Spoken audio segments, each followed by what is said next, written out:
자, 고넬로 집안에 임한 엄청난 이 축복, 복음의 역사를 보게 되고 그리고 이제 돌아왔죠.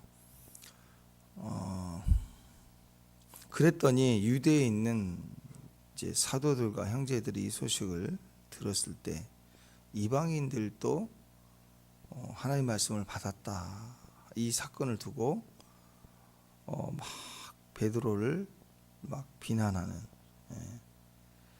그 중에 그 무리 중에 어떤 무리들이 여기서 이제 할례자들이 비난하여 그렇죠. 유대인들 이 사람들 믿지 않는 사람들이 아니에요.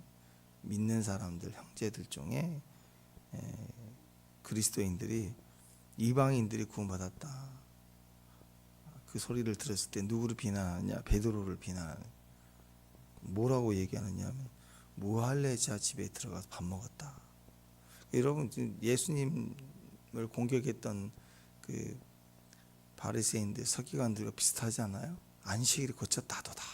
그렇죠? 생명의 역사의 변화를 말하지 않고 과연 놀랍다. 왜냐하면 예수님이 행하신 기적은 단순한 기적이 아니라 이사야를 통해서 계속해서 하나님 나라가 임했을 때 메시아가 올 때 그가 메시아다라는 징표예요.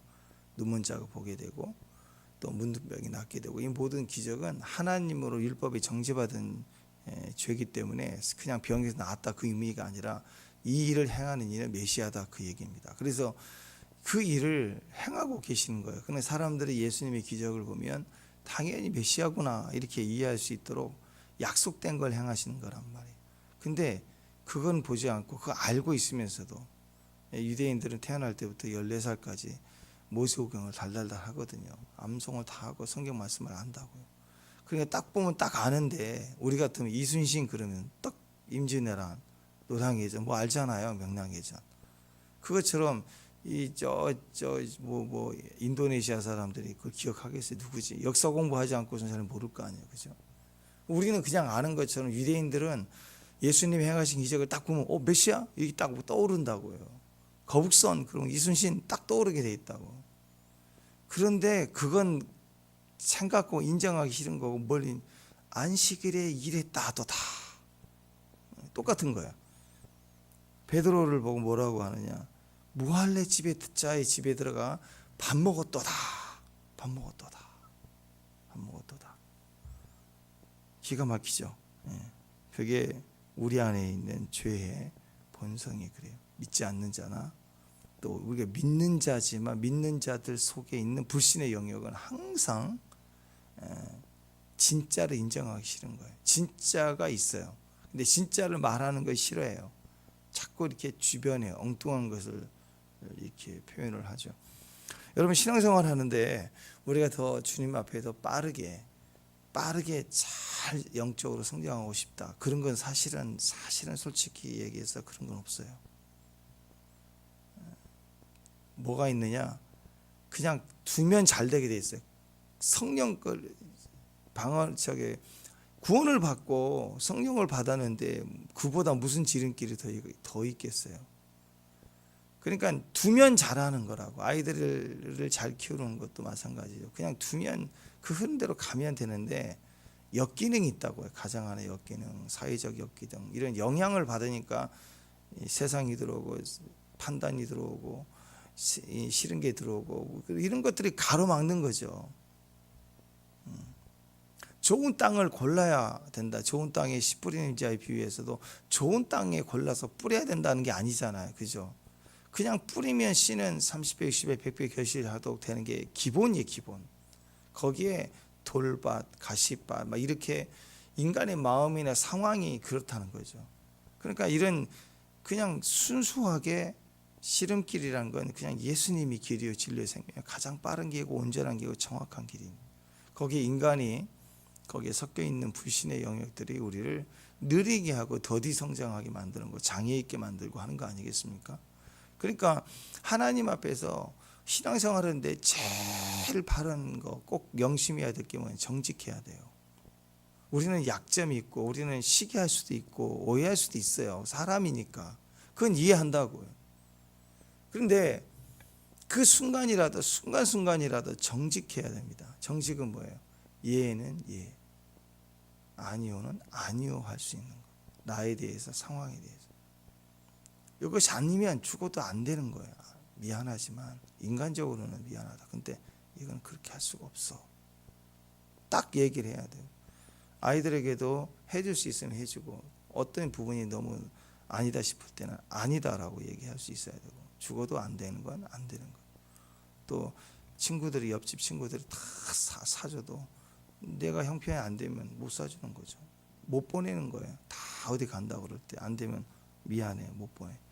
엄마 아빠는 왜 그래, 다 돼요. 된다고요. 그게 정직함이라고. 막 억지로 빚을 끌어다가 뭘 해주고 해서 될 일이 아니다고요. 안 되는 건 안 된다고 할 수 있어야 됩니다. 정직함이 제일 중요해요. 우리도 우리 안에서 정말 본심이 있어요. 본심을 내버려두고 겉얘기를 뺑 돌려서 얘기하고 아닌다더라. 본심이 모르는 게 아니고 알고 있는 것이 있다고. 근데 그건 부딪히기 싫고 얘기하기 싫고 인정하기 싫고, 그러니까 겉으로 막 이렇게 뺑 돌려서 표현한다. 그걸 가지고 트집을 잡는다. 시치미를 뗀다. 트집 잡는다. 어처구니 없다. 그게 다 주변머리 아닌가요? 진짜를 부딪혀보질 않은 거예요. 진짜를 대면하기 싫은 거예요. 교회를 막 비판하고 또 교회 다니는 사람들을 막 비꼬고 방해하는 사람들이 그렇죠. 문제는 우리는 사람이잖아요. 약점이 있잖아요. 부족함이 있고 못날 수 있고 무식할 수도 있어요. 실패할 수도 있고. 근데 우리가 전하는 건 복음이잖아. 우리를 전하는 게 아니에요. 그냥 정말 그게 나쁜가 잘못된가를 보면 자기는 성공했어. 죄인이지만 성공했어. 그럼 우리는 의인이지만 실패한 사람들을 볼 때 세상의 기준이니까 자기 기준으로 볼 때 해줄 말이 많을 수도 있겠죠. 직장에서 상사일 수도 있고 선생님일 수도 있고. 그러나 신앙을 판단하려면 다른 것보다도 규칙을 우리가 잘못됐다 그러면 그럴 수 있지만, 신앙을 판단하려고 하면 신앙을 확인해 봐야 되는 거, 자기가 믿어 봐야 되는 거 아니에요? 예수님을 영접해보고 예수님을 알아보려고 하고 그래야 되는 거야. 그건 안 하려고 그래요. 그리고 사람들을 비꼬고 기도하는 걸 비꼬고 그렇게 조롱한다는 거죠. 잘못된 거죠. 그래서 천국 갈 기회를 잃어버리는 거예요. 그걸 궁금해할 때 거기서 하나님의 기적을 보게 될 것이에요.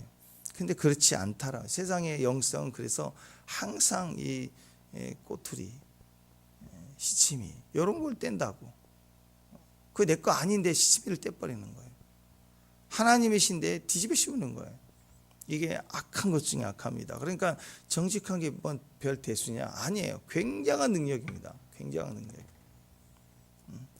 어떤 문제가 있어요. 저주가 있을 수 있고 영적 묶임이 있을 수 있어요. 그런데 그 인정하기가 힘들 수 있어요. 그러나 한번 딱 인정하고 기도할 때 용서하고 끊어내면 다 끊어진 사람이 있다고. 영적 진세가 딱 끊어진다고. 정직한 사람은. 근데 믿는다 그래서 대충 믿고 간다 그랬다가 또 이유되고 뭐 가성비 따지고 왔다가 안 왔다가 그 패턴이 그래요. 정직하지 못한 거예요.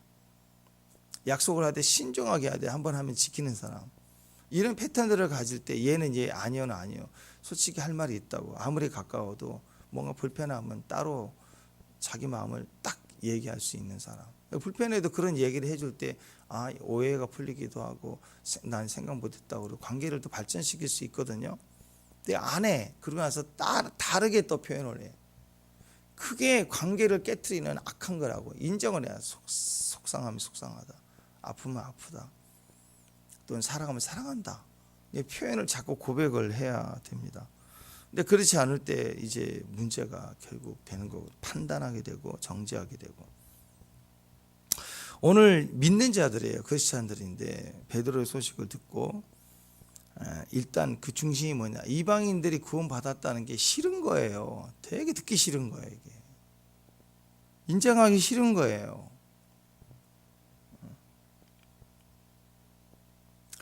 자, 유대인 그리스도인들이거든요. 이방인들에게 무슨 구원이 있어? 걔들에게 무슨 구원이 있어? 그들에게 전도를 왜 해? 거기 왜 가? 그러니까 아마 이분들은 빌립이 도망갈 때 사마리아로 간 것부터가 싫은 거예요. 도망갈 데가 있지 거기를 가? 차라리 산속에 가지. 거기서부터 싫었는데 부흥이 터졌죠. 사도들이 내려갈죠. 막 이거부터가 싫은 거예요. 근데 이제 이방인들, 빌립은 사마리아로 갔고 베드로는 고넬로 이방인 집에까지 갔어요. 그러니 이게 이제 쌓인 거예요. 이게 계속 쌓였다고. 오자마자 달라붙어서 막 시비를 거는 거죠. 시비 내용이 너 밥 먹었다며. 너 그들과 밥 먹었다며. 너 50배 내놔라. 선거 투표를 50배 물려내. 이런 식으로 달려들었어요.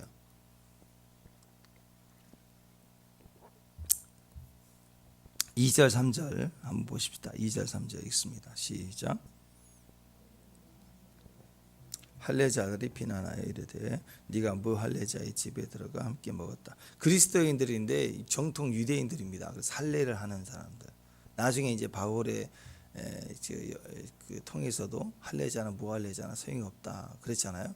그러니까 이제 초대교회에 유대인 그리스도인들이 특권을 가졌어요. 우리는 할례까지 받았다. 정통 유대인이면서 예수님 제자이면서 우리는 구원받은 자야. 이방인들이 구원받으니까 니네들도 할례해야 돼. 막 할례를 막 가리키는, 그래서 갈등이 일어나지 않습니까? 그러니까 이전이니까 얼마나 유대인 할례 받은 자들이면서 예수님 믿은 자들이 정통이라는 거, 원조라는 거. 할매국밥집도 가면은 원조 써 있잖아요. 20년 원조 정통. 그거 붙으면 되게 그렇잖아요. 자부심 얻는 것처럼. 그런데 그건 비슷하게 할례자들이 막 비난했어요. 무할례자의 집에 들어가다니. 막 이렇게 비난을 하더라. 원래 본심은 그게 아니죠. 하나님의 역사와 기적이 싫은 거예요. 구원을 받았다는 게 싫은 거예요. 그러니까 겉으로 뺑 돌려서 밥 먹었다 하더라. 또 율법 거들려 들으면서 얘기를 하는 거죠. 자, 가장 슬픈 것은 같은 형제끼리 비난하는 거죠. 억울하게 비난하는 같은 형제들. 세상을 해도 교회 안에서는 그러면 안 되잖아. 실망스럽죠. 그게 굉장히 큰 상처가 됩니다. 왜냐하면 형제끼리의 그 비난과 억울하게 하는 것은 세상에서도 비난하고 억울하는 것이기 때문에 억울한 게 아니고 정직하지 못한 위선이기 때문에 더 악한 거예요. 위선적인 거예요. 진짜를 얘기 못하고 그냥 비난하고 씌워서 예수님을 씌운 거고, 또 거짓 증언 내세워 스데반 죽이는 일이고, 이게 다 위선자들이라고요. 정직하지 못한 자들이. 그러니까 믿는 자들, 심지어 믿는 사람들인데 왜 그럴까? 자기가 손해보면 안 되는 거예요. 자기 생각과 다른 거예요. 그럼 적이라고요. 다를 수 있잖아요. 근데 다르면 대화를 해서 보면 더 좋은 발전으로 갈 수 있는 일이 너무 많아요. 그런데 나와 다르면 적이에요. 적. 그렇잖아요. 여러 사람이 모이는데 더 좋은 방법들이 있잖아요. 음식을 해도 내가 이 부분을 잘해. 가끔씩 여러분 그런 거 안 느껴요? 내가 닭도리탕 너무 잘해. 누가 봐도 나만 이거 하면 사람들이 다 쓰러져. 일명 마약 닭도리탕. 여러분이 그렇게 잘해요. 근데 유튜브 한번 보세요. 내가 10분 15분 더 줄일 수 있는 방법을 가진 사람들이 닭도리탕만 보더라도 나온다고. 배워야죠. 안 그래요? 배우지 않아요, 여러분? 여러분 잘한다고, 저도 그래. 잘한다고 생각한 걸 볼 때 보면 이런 방법도 있었네. 깜짝깜짝 놀랄 때가 있어요. 어느 부분의 파트가 딱, 그럼 다른 요리나 다른 것에 딱 이걸 응용하면 좋겠다라는 게 있다고. 근데 교회에서 같이 식사 준비하고 무슨 우리 예찬하고 또 나중에 이제 김장하고 막 이럴 때 방법들이 방법들이 다르잖아요. 그런데 권세 있는, 그래서 권사님이거든요. 권세 있는 권사님이 이제 내공에 쌓인 고춧가루 한 방울을 딱 들었는데, 요즘에는 권사님 그렇게 하는 게 아니라 이렇게 하는 게 더 좋아요. 이 한마디에 적이 돼버리는 거예요. 아니, 들어보면 그렇게 하는 게 빠를 수도 있겠네요. 이렇게 하면 나도 배우고 서로 배우고 서로 좋은 거잖아요. 그런데 나는 절대 권세의 권사님인데 그 권세의 내공에 쌓인 20년 노하우의 고춧가루 한 주먹 들었는데 그게 아니라고 그러니까 그 다음부터 너는 내 적이야. 그러면 어떤 일이 벌어지겠습니까? 교회 안에 있는 일, 어떤 이유들 속에 진짜를 확인해 볼 생각을 안 하고 나를 공격했다, 대적했다, 그렇게 일어나기 시작하면 교회 안에서 일이 어떤 일이 되게, 사회가 어떤 일이 되게, 이게 심각하게 교회 안에서 주방 문제가 아니라, 미안하게도 교단에 가면 우리 목사님들 다 전국에서 모여서 뭐 한다 할 때 꼭 그래요.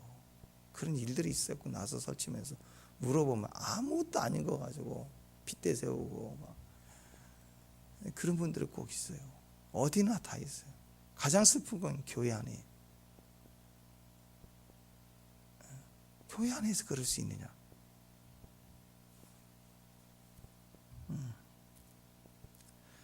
그 자기 안에 있는 원래 이유도 말하지 못해.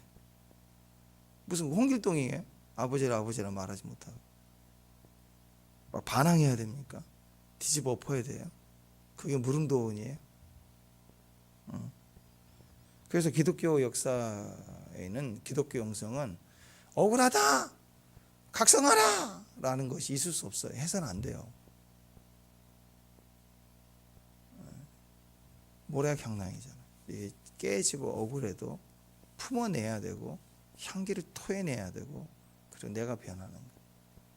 그리고 예배하고 기도할 때 주님이 그걸 알고 그 신부의 아름다움을 건들지 마 해서 주권적으로 보호하시고, 주님이 나라라고 할지라도 그 나라를 뒤집어 버리잖아. 그 한 신부 한 사람을 보호하려고. 우리가 뭐 슬로건 내걸고 뭐 하는 부분이 아니에요. 우리는 정의, 공의, 바른 가성비 그걸 외치고 부르짖는 사람들이 아닙니다. 이 보십시오. 이 무리들이 그냥 우연히 툭 던지는 말이 아니겠죠. 비난했다는 것은 떼거지거든요. 몰려서 밥 먹었다다 이렇게 몰려오는 거죠. 그룹을 형성해서.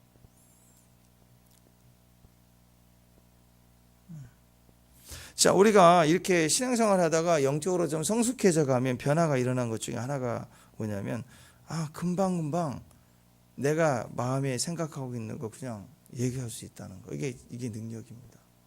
가정도 그렇죠. 아이들과의 관계에서 아이들이 사랑 속에 잘 자라면 자유롭게 얘기를 해요. 뭐든지. 근데 막 아이들이 예의가 바른데 눈치를 자꾸 봐. 그건 뭔가 문제가 있는 거죠. 그죠? 여러분, 그래서 우리가 살면서 영적으로 성숙해 갈 때마다 그 본심을 바로 얘기할 수 있는 것, 그리고 의외로 교회 안에서나 우리 사회 안에서도 보면 많은 사람들이, 특히 현대인이 될수록 본심을, 자기 본 마음을 말하면 바보 되는 줄 알고 안 해요. 실제로 그걸 이용하는 사람이 많으니까 자기 본 마음을 죽어도 안 내놓으려고 해요. 그러니까 치유가 안 되고 회복이 안 되는 거예요. 관계가. 문을 열어놨네. 밖에 다 보였겠네. 찬양할 때. 자, 여러분, 진짜 우리가 믿음이 있다면 정직해야 됩니다. 이 정직의 능력은 너무너무 필요해요. 이제 아직 이해가 안 될 수도 있고, 우리는 할례파가 아직 변화가 안 됐죠. 기준이 없죠. 성경이 아직 완성이 안 됐어요. 신약이. 오해할 수 있습니다. 율법에 외인 부분이 있을 거예요. 그러면 물어봐야죠. 나눠봐야죠. 그 생각을 안 한 거예요. 비난하기 전에. 내가 무조건 옳은 거예요. 그러면 큰일 나게 된다는 거예요. 정직하게 이해하기 힘들면 힘들다고 얘기를 해야 되는 거죠. 그때 설명을 듣고 이해할 수 있는 거 아니겠습니까? 그러니까 나중에는 어떤 일이 벌어요. 베드로도 힘들고 다 힘들어지는 거예요. 서로 갈등이 생기기 시작하니까. 자, 그래서 우리가 이럴 때 이 어려운 이런 시간들이 분명히 있습니다. 분명히 있어요. 사회적으로나 교회적으로나 가정 안에서도 우리의 신앙의 영역에 있어서 신앙생활을 해 나갈 때 오해되는 부분들이 반드시 있고, 때로는 직접적이든 간접적이든 불편해야 한다고. 우리가 성령의 능력을 경험하고 임재로 나갈수록 순간은 불편해가요. 항상 예수님 때도 그랬고 지금도 그렇고 항상 그래요. 항상. 우리 교회가 지금 여기서 한 단계 더 영적으로 들어가면 우리 안에서도 또 힘든 사람이 생긴다고.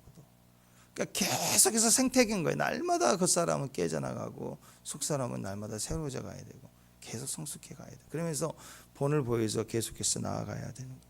그게 영적 싸움이죠. 자, 이런 과정에서 그래서 제일 필요한 게 뭘까요? 우리 정직해야 됩니다. 정직함의 능력이 어디서 나올까요? 기도에서 나와요. 기도. 만약에 베드로가 이 얘기를 들었을 때, 베드로가 누구예요? 사도잖아요. 사도. 사도의 대빵 아니에요. 그게 아직 안 다뤄졌다 그러면 할례파 불러가지고 니들이 나한테 비난해? 이리 와봐. 해가 베드로가 또 막 다 뒤집어 엎어버렸다. 그러면 또 갈등이 내부가 생기겠죠. 그게 아니라 베드로가 정확하게 이전과 달라요. 정확하게 하나님이 하신 일들을 차분하게 정확하게 분명하게 딱 선포하고 핵심을 보죠. 자기 얘기가 없어요. 오늘 베드로의 그 얘기를 자기 변론이 없어요. 그냥 말씀대로만 나눈 것 뿐이에요. 내 감정, 내 상황을 1도 집어넣지 않고 꽉 채워서 하나님이 하신 일을 정확하게 나눠요. 이게 진짜 본 마음이에요. 그러니까 여러분, 우리에게 진짜 본 마음은 뭐예요?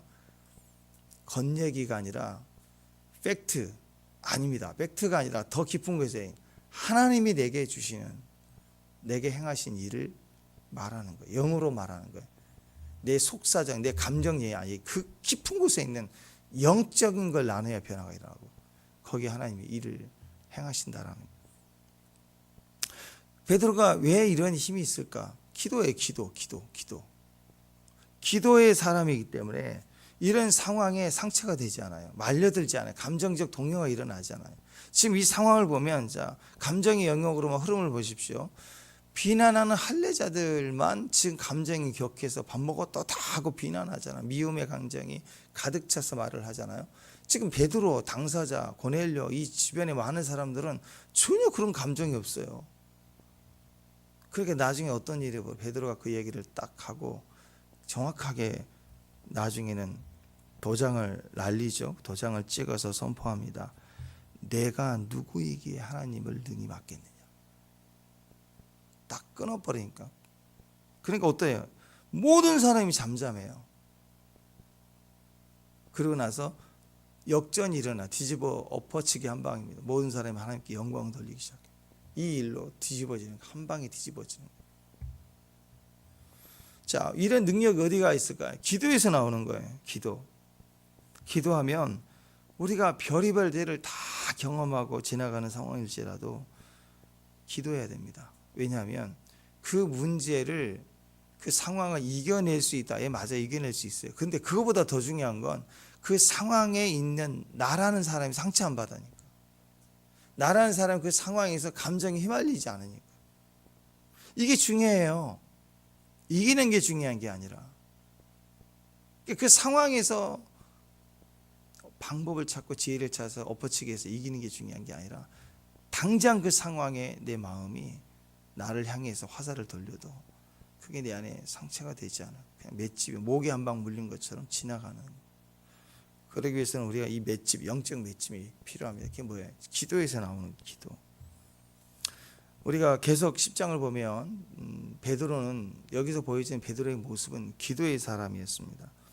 스스로 그는 정한 규칙적인 시간에, 요바에서 지금 머물러 있는 그 시간에서도 규칙적으로 기도했어요. 지붕에 올라갈 시간 올라가서 루스타 위에 올라가서 한적한 시간, 한적한 공간에 하나님 앞에 늘 기도하는 시간이 되니까 규칙적으로 기도 시간에 기도했어요.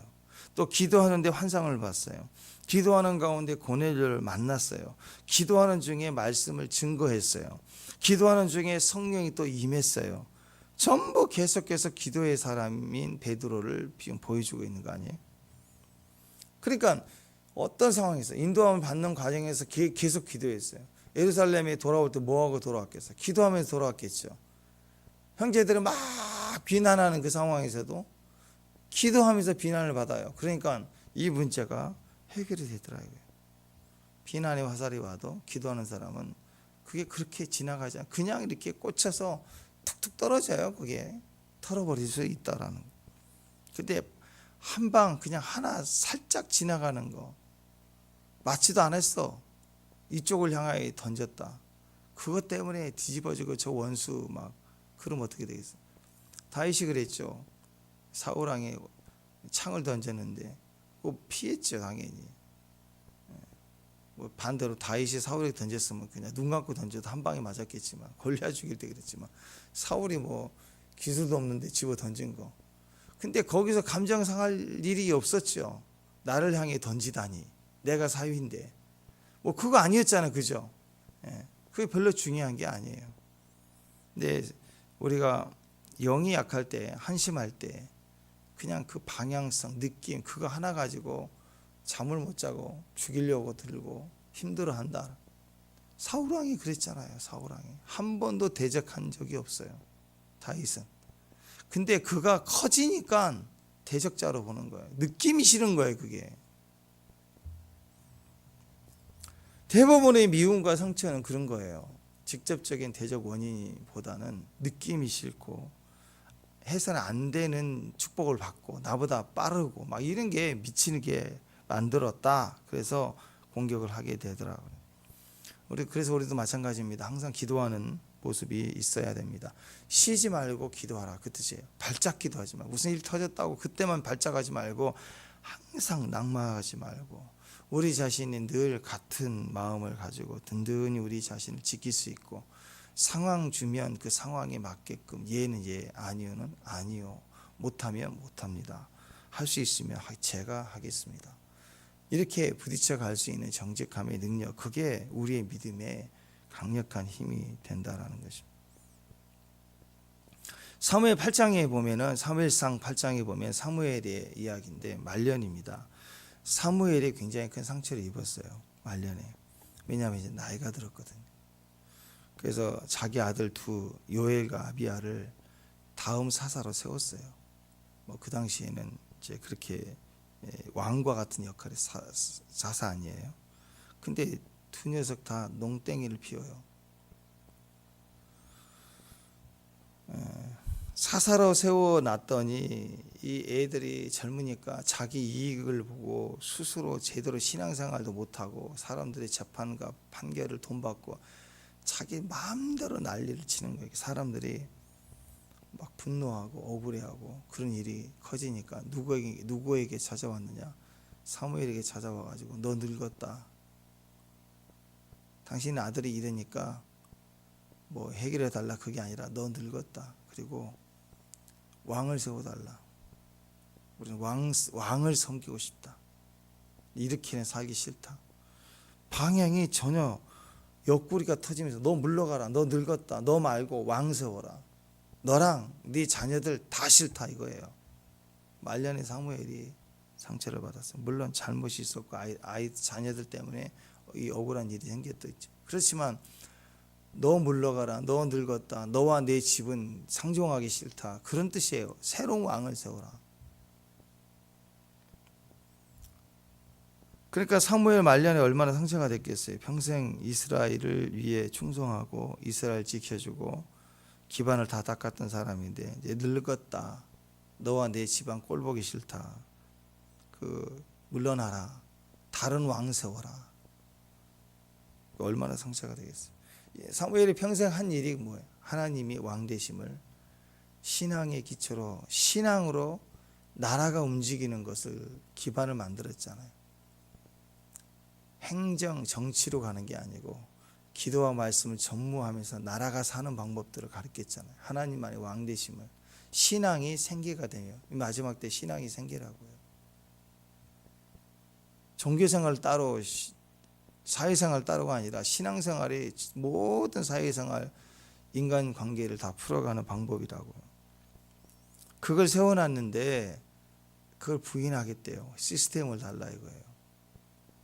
직분을 달라 이거예요. 이유가 뭐냐? 자기 하고 싶은 대로 하고 싶은 거죠. 이제 드디어 그게 마음에 들지 않는 거예요. 왜? 자기 하고 싶은 대로 하는 사무엘이 하나님 앞에 서 있을 때 기도하는 사람이었잖아요. 그러니까 그들도 아무런 얘기를 못하고 따라가야 돼. 인간의 본성이 약함이 있어도 따라갈 수밖에 없어요, 기도하는 사람이 있으면. 근데 그 아들은 기도하지 않고 지 하고 싶은 대로 권력 갖고 휘두르대니까 이제 그걸 보고는 나도 내 하고 싶은 대로 하겠다는 거예요. 이제 이렇게 나와요. 여러분이 자기 하고 싶은 대로 이제부터는 신앙생활도 뭐 됐고 이제 집안도 안정 되고 내 수중에 한 2천만 원 항상 쓸 수 있고 이러면 이제 기도가 멈추고 내가 하고 싶은 대로 하기 시작한다고. 그러면 사회적 관계에서나 또 가정에서나 우리의 자녀들이 나도 이제 내 하고 싶은 대로 하겠다고 난리친다고요. 똑같아요. 그러니까 기도가 있었던 사무엘이 있을 때는 나라 전체가 하나님을 향했지만 그 다음 사사 그 아들들이 기도가 없으니 자기 마음대로 행하니까 세상도 온통 마음대로 하겠다. 우리가 우리 왕을 세우겠다. 우리가 섬기겠다 하고 나오지 않겠습니까? 이게 영적으로 보면 종교생활 하겠다는 거죠. 우리가 우리 모양대로 사람을 하나님을 깎아 만들고 섬기고 싶다. 똑같은 거예요. 그게 하나님 앞에 악이 되는 것이겠죠. 그러니까 절대적으로 필요한 건 뭐예요? 이 마지막 말년에 사무엘의 상처를 이길 수 있는 방법은 기도였다. 이게 기도. 기도하면 이 상황도 이겨낼 수 있어요.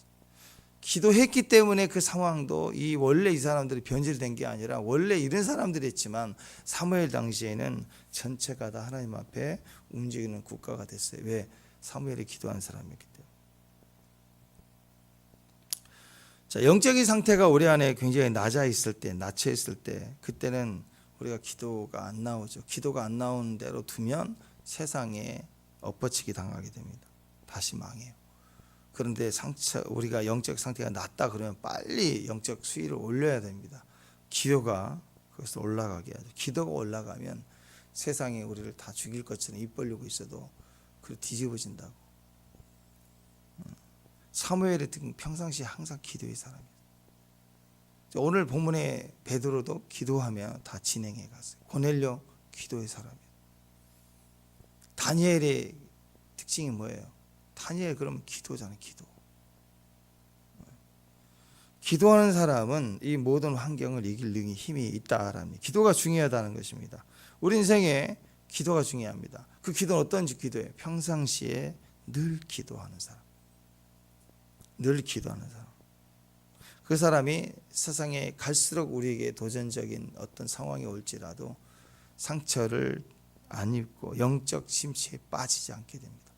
기도는 잘하는데 늘 빠져 있고 엎치락 뒤치락이 잘 돼요. 은사는 있는데 엎치락 뒤치락이 많이 있다. 그럼 불안한 거죠. 하나님이라면 큰 일을 맡기지 않아요. 그러면 그렇죠. 중요한 일, 큰 일 안 맡겨요. 그냥 뛰어도 된 일, 발작하다가 뛰다가 쉬고 뭐 그래도 된 일을 시키겠죠. 정말 하나님 앞에 중요한 일을 하려면 우리 안에 기도가 우리 안에 단단하게 흘러가고 있어야 됩니다. 그 영적 침체에 빠지지 않게 되는 거죠. 이 땅에서 우리의 삶의 모습은 이사야 55장에 나와 있는 말씀처럼요. 우리 생각과 하나님 생각이 좀 달라 보여요. 우리 길과 하나님의 길은 좀 다르더라. 이걸 느끼지 않습니까? 그러니까 사람의 생각은 항상 어려워요. 이해가 안 되거든요. 근데 이 차이를 극복할 수 있는 방법은 기도밖에 없어요. 하나님의 생각과 우리 생각의 차이를 연결할 수 있는 방법은 기도밖에 없어요. 수시로 기도해요. 기도해야 기도로 풀어가는 거예요. 기도로 자꾸 해석하려고. 왜 이런 일이 벌어지지? 기도로 해석해 가야 된다고. 사람 말로 논리로 전문가 이야기를 해석하려고 하지 말고 이 상황을 기도로 하면 할수록 해석이 되어지거든요. 하나님의 해석은 이론이 아닙니다. 세상의 해석은 이론이에요. 의사는 병의 원인과 상황을 다 설명하고 해석해줘도 고치지 못하는 의사가 많아요. 근데 하나님이 일단 해석 들어가시면 하나님이 해석하시면 다 고쳐져요. 해석이 안 돼서 그런 거지. 그래서 우리가 기도를 해석해야 돼요. 하나님의 생각과 하나님의 뜻은 옳고, 어제 우리 말씀했죠. 하나님의 생각과 하나님의 해석은 100%예요. 퍼펙트예요. 그분 항상 오르세요. 이삭을 바치라 그 말도 옳은 거예요. 아멘. 그 아들을 십자가에 매달아서 우리 죄를 대속하게 하신 일이 옳은 거예요. 모든 전제는 그분이 오르시다. 이 상황에 계시다. 이걸 주관하신다는 것을 절대적으로 목 박아놓고, 이게 창조 정신이에요. 그 정신을 가지고 그 안에서 생각해야 돼요. 기도해야 돼요. 기도를 해석하려, 기도로 들으려고 해야 돼요. 그분의 음성을 들으려고 해야 돼요. 그 사람이 그 현장에서 이기게 되는 거죠. 베드로가 오늘 화를 내지 않죠. 오늘 베드로가 화낼 거 하나도 안 나와 있잖아, 그렇죠? 사람들이 원래 이제 자기 뜻 가지고 살면요, 자기 뜻이 견고하고 강한 사람, 내 뜻이 강한 사람은 내 생각이 꺾이잖아요. 내 뜻이 꺾이잖아요. 막 화를 내기 시작해요. 근데 내 뜻이 아니라 내 뜻도 있지만 그 위에 하나님의 뜻이 있는 걸 알고 있는 사람은 하나님이 주권 속에서 자기 자녀를 통해서도 말씀하고 내가 싫어하는 사람을 붙여주는 걸 통해서 말씀하시는 걸 알아요. 왜냐하면 그 위에 절대 주권의 하나님이 나를 듣게 하시는 분이라는 걸 알기 때문에 내 뜻과 다른 것에 대한 반응이 화가 아니에요. 수용이에요. 수용. 일단 들어보는 거예요. 들어봐. 그리고 내가 결정하면 되잖아요. 누군가 우리에게 좀 반대적인 이야기를 할 때는요, 우리가 그걸 들어줘야 된다고. 그 들어주라는 말은요, 복종하라는 말이 아니라니까요. 하나님의 말씀을 복종하라고 하신 말씀은 죽어도 안 들으려고 그러고, 사람 말은 복종하라고 듣는 걸로 막 화를 내. 애들이 와서 뭐라고 얘기하고, 옆 사람 누가 와서 얘기하는 것은 그 내가 말하니까 너네 말 들어, 이 말이 아니라 그냥 자기 얘기를 하고 상황 얘기를 하는 거라고요. 그걸 들어줘야 돼요. 그리고 들어주고 판단은 내가 하고 내가 결정하면 되잖아요. 그죠? 근데 그게 어려워해요. 그냥 말만 하면 뒤집어지는 거, 발작하는 거예요. 막 화를 내기 시작. 내 뜻과 다르면 막 화부터 내기 시작하는 거예요. 자, 여러분, 그래서 어떤 사람이 자꾸 화를 내는 분이 있거든요. 분노를 많이 내는 분들이 있어요. 무슨 일만 하면 분노. 뭐 시장 보러 가자 좋게 시작했는데 가다가 막 화를 내. 이거 사자 저거 사자. 막 화를 내. 아니 이거 사자는 게 화낼 일이에요? 고추 사러 가자 같이 갔어. 근데 오이가 쌀 수 있잖아요. 그럼 이것도 사자 그랬더니 오이를 산다고 막 아니 오이 살 수 있죠. 근데 그럴 때가 있죠. 막 자주 화를 내요. 자주. 왜 분노하고 왜 폭발할까? 그 이유는 내 삶의 패턴이 늘 내 뜻대로만 사는 사람이기 때문에 늘 내 뜻, 내가 원하는 거. 아이들 보세요. 아이들 언제 화를 막 내요? 자기 뜻이 없을 때는 화 안 내요. 엄마가 이거 먹자, 네, 저거 먹자, 네. 근데 이제 사춘기가 되면 하나님도 건드지 못하는 견고함이 생기잖아요. 내 뜻, 내가 원하는 거.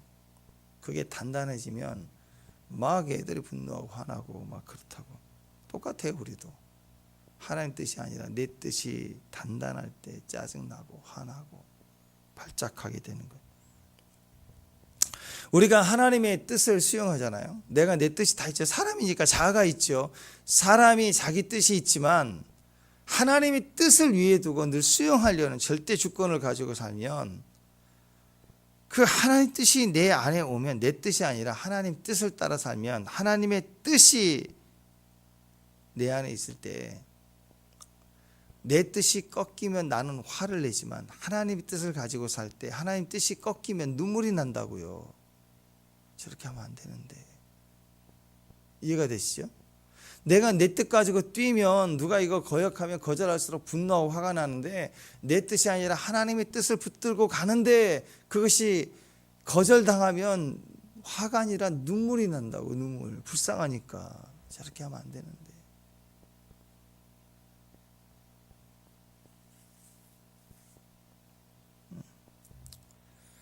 내가 내 뜻대로 살면 화가 나는, 그런데 내 뜻이 아니라 하나님의 뜻대로 살아갈 때 화가 나는 게 아니라 꺾일수록 눈물이 나고 중보가 나고 그렇다라는 거죠. 최종적으로는 승리한다는 것을 우리가 확신하는 거, 그게 하나님의 길이에요. 그래서 이기고 지는 문제는 이미 끝났고 하나님의 뜻이 이루어지도록 중보로 들어가기 있죠. 기도의 기도, 거절의 기도. 또 오늘 말씀처럼 베드로의 말을 듣고 다 인정하고 잠잠할 때 어떤 일이 벌어져요? 하나님께 영광 돌리는 일이 일어나죠. 그러니까 또 감사의 기도로 가고 또 예배로 갈 수 있겠죠. 이게 하나님 백성들의 모습이라는 것입니다. 여러분, 하나님 뜻대로 살아야 됩니다. 제일 중요한 건 정직해야 되는데, 그러려면 우리가 기도해야 돼요. 기도하는 사람으로 살아가야 돼요. 항상 쉬지 않고 기도하는 것, 그게 우리의 축복입니다. 어떤 상황에서도, 오늘 그 베드로도 그렇지만요, 이 고넬료도 그렇고 다 기도의 사람들이고, 또 이 할례 받은 유대인들의 그 비난의 말과 같이 베드로도 거리낌이 있을 수 있잖아요. 처음 먹지 못할 가증한 음식을 먹으라 하는 하나님 환상을 들을 때에도 싫었잖아요. 불편했잖아요. 3번이나 반복됐잖아요. 인간은 다 자기 안에 제한이 있고 거리낌이 있을 수도 있습니다. 약점이 있다고요. 그러나 기도하는 사람은 넘어간다고. 약점이 있어도 넘어간다. 초대교회의 영성이 뛰어났으면 알 수 있죠. 이런 부작용들, 사람들은 모이다 보니까 여러 말들이 있을 수 있지만, 오늘 결과를 보십시오. 기도하는 베드로가 하나님의 증거에 있을 때 자기 화 1도 섞지 않고 순수히 하나님의 말씀을 그대로 선포하고, 자기는 낮아요. 사도 중에 1등 아니에요 지금 베드로. 근데 내가 뭔데 하나님을 거역하나. 딱 자기 자리가 정확하죠. 모든 이런 대적의 소리가 잠잠해요. 그러더니 전체가 뒤집어집니다. 다시 깨닫게 되고, 이 교회 안에서도 분쟁과 어려움이 있었지만 다시 기도하는 교회였기 때문에 이게 수정이 되고 바로 뒤집어지고 다시 하나님 앞에 다시 옳게 여기고 서게 되는 일이 벌어진 겁니다. 우리는 연약하죠. 환경도 어려울 수 있습니다. 그래서 기도해야 됩니다. 기도하면 우리의 약점들이, 우리의 한계들이 다 뒤집어진다. 바뀔 수 있다고요.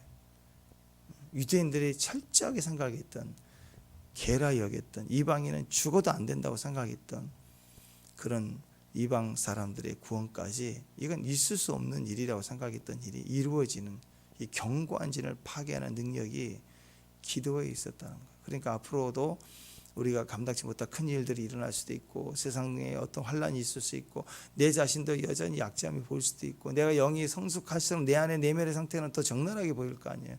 우리는 여러 가지 우리가 조건으로 보면 분리할 수밖에 없는 조건이지만, 매일 기도하며 가다 보면 다 하나씩 부딪히는 것마다 정복하고 승리하게 될 거예요. 여러분, 평소 기도가 중요합니다. 하루 부딪혀가며 하나하나 기도하면서 가십시오. 그러면서 정직한 거 할 수 있으면 하고, 못하면 못하고, 그런 마음으로 내가 할 수 있는 일에 최선을 다해 가는 거. 그리고 복음을 전하는 것은 믿지 않은 사람에게 예수 믿으라는 소리뿐만 아닙니다. 삶 속에 내 정직함을 말하는 거, 내가 기도해서 받은 감정을 말하는 데까지는 부끄러운 복음 같아요. 복음을 전하는 게 부끄러움을 느끼는 것처럼 초라함을 느끼고 두려움을 느끼는 상황이 있다고요. 그래도 내 안에 있는 정직을 고백하고 말하고 선포할 때 내 감정이 들어가지 않고, 오늘 베드로처럼 전적으로 하나님의 마음, 복음을 복음으로 전할 수 있는 그런 능력이 기도에 있다라는 것이죠. 우리 기도하면서 승리하는 저와 여러분 되시길 바랍니다.